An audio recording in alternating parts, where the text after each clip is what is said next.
Hello everyone, welcome to my channel. నేను మీ అరుణ. అందరూ ఎలా ఉన్నారు? మేమైతే బాగున్నామండి. మీరందరూ బాగుండాలని శివయ్యను కోరుకుంటున్నాను. ఈ రోజైతే మేము కమసంద్ర విలేజ్లోని కోటిలింగేశ్వర స్వామి దేవాలయం దగ్గరికి అయితే వచ్చేసాము. ఇంతకు ముందు దీనికి కమసంద్ర అనే పేరే ఉండేది. ఇక్కడ కోటి లింగాలను ప్రతిష్టాపన చేయడం వల్ల దీనికి కోటిలింగేశ్వర స్వామి దేవాలయం అనే పేరైతే వచ్చింది. ఇదిగో ఇదే ఎంట్రన్స్. ఇదంతా చూసుకొని లోపలికి అయితే వెళ్ళిపోదాం మనం ఇంకా. ఇదిగో ఇక్కడే దర్శనానికి అయితే స్టార్ట్ అయ్యామండి. ప్రతి మనిషికి 20 రూపీస్ అయితే ఛార్జ్ చేస్తున్నారు ఇక్కడ. మేము ముగ్గురం వెళ్ళాం. 60 రూపీస్ పడింది. టికెట్ తీసుకొని లోపలికి అయితే వెళ్ళిపోయాము. దేవుణ్ణి అమ్మవారిని దర్శించుకొని జమ్మి చెట్టు దగ్గరికి అయితే వచ్చాం. అక్కడ భక్తులు తమ కోరికలను దేవుడితో మొరపెట్టుకుంటున్నారు.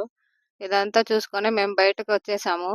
కాపురం బాగుండాలని చెప్పేసి గోపురానికి అయితే ఒక దండం పెట్టుకున్నాము. బాగున్నా బాలేకపోయినా దండం అయితే పెట్టుకోవాలి కదండి. ఇక్కడ ఒక మంచి బెనిఫిట్ ఏంటంటే అందరూ దేవుళ్ళు దేవతలు ఇక్కడే ఉంటారు. అందరినీ ఒకే రోజు దర్శనం చేసుకోవచ్చు మనమైతే. అసలైన 108 అడుగుల శివలింగం ఇదిగోనండి. ఇదే. దీన్ని చూసిన తర్వాత చెప్పుకోవడానికి మాటలు లేవు, మాట్లాడుకోవడాలు లేవు అనిపించింది. 2 కళ్ళైతే సరిపోవడం లేదు వీటిని చూస్తుంటే. ఇంతకు ముందు కూడా చాలా సార్లు వచ్చాము ఇక్కడికి. అయితే వీడియోలు తీసి ఇలా అప్లోడ్ చేయాలనే జ్ఞానం అయితే మనకు లేదు కదండి. మనోళ్ళు నందితో అయితే చాలా కోరికలను చెప్పుకుంటున్నారు. చూసేయండి నమస్కారం వేసుకుంటూ. ఇదంతా చూసుకొని బయటకొచ్చేసాం. దేవుడి దగ్గరైతే దీపం పెట్టి ఏదో కోరికలను కోరుకోవాలనిపించింది కానీ, ఈ వీడియోలు తీయడం స్టార్ట్ చేశాక ఏం మొక్కుకోవాలో కూడా మర్చిపోతున్నామండి. అంత బావుంటుంది ఇక్కడ. ఏదో తెలియని ప్రశాంతంగా ఉంటుంది. మనకి ఎన్ని బాధలున్నా, కష్టాలున్నా దేవుడి దగ్గరకొస్తే అదొక తెలియని ప్రశాంతత. ఇంతకు ముందైతే ఇక్కడికొచ్చాము. ఇక్కడ ఈ శివలింగంతో పాటు ఒక చిన్న నంది, చిన్న శివలింగం గూడా ఉన్నాయి. నేనైతే గమనించలేదు. ఈసారైతే మీకు కూడా చూపిస్తున్నాను. చూసేయండి. 'శ్రీ మంజునాథ' సినిమాలో అర్జున్ గారు విగ్రహాలను ప్రతిష్టాపన చేసినట్టు శ్రీ శ్రీ శ్రీ సాంబ శివమూర్తి స్వామి గారైతే ఈ లింగాలను ప్రతిష్టాపన చేశారు. ఇక్కడ ముఖ్యమైన టాస్క్ ఏంటంటే పిల్లలున్న ప్రతి తల్లిదండ్రికి ఒక పెద్ద టాస్క్ లాంటిదే. వాళ్ళు ఏది అడిగినా కొనివ్వాలి. ఇక్కడ తప్పదు.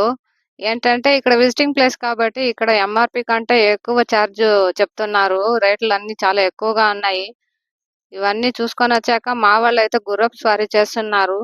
మా ఆయమైతే గుర్రం మీద ఏదో మహారాణిలా ఫీలింగు. గుర్రం ఎక్కినంత మాత్రాన మనం మహారాణులం కాలేం కదండి. ఏదో మనసులో ఒక చిన్న ఫీలింగ్ అంతే. చూసేయండి. పిల్లలకైతే ఆడుకోవడానికి చాలా ఉన్నాయండి ఇక్కడ. చాలా బాగుంటుంది. నా వీడియోస్ గనక మీకు నచ్చినట్లయితే ప్లీజ్ లైక్, షేర్, సబ్స్క్రైబ్ చేయండి. Thank you for watching. మేమైతే స్నాక్స్ తిని ఇలా ముగించుకొని స్టార్ట్ అయిపోయామండి ఇంటికి. అందరూ ఇదంతా చూసిన తర్వాత ఓం నమ శివాయ అనుకోండి. దేవుడు మీకు కూడా మంచి చేయాలని